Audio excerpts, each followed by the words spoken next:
toros son de la raza de ponis. Allí. Ay. No me maltrato animal, lo que vais a afogarlo. ¡Qué alegría! Suelte la cuerda que se va a afogar.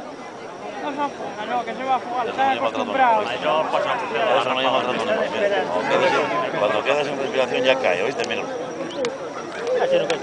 Eso no lleva maltrato animal. Tiene una fuerza. Sí, para tumbarlo. Dios, que no se diga, hombre, que no se diga. Bravo por estos chavales de Acas, lograron tumbarlo. Después de comer.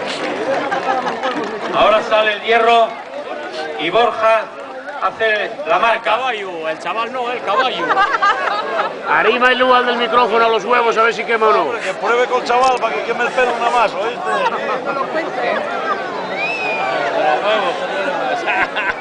Cuidado, ahora va a tener zapatillas de cama. Mira, el mérito para el del paisano. De la foto. Una más, sí, Aquí la foto, ya está. Vale, muchas gracias. ¿Dónde va esa zapatilla? Sebastián Álvaro. Ni lo arrimó porque el caballo ni se movió. Sebastián Álvaro, por favor. Ni se movió. Segundo en marcar pregonero en el día de hoy.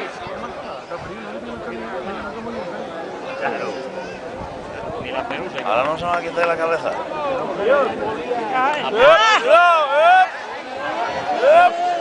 ¡Suelta vos!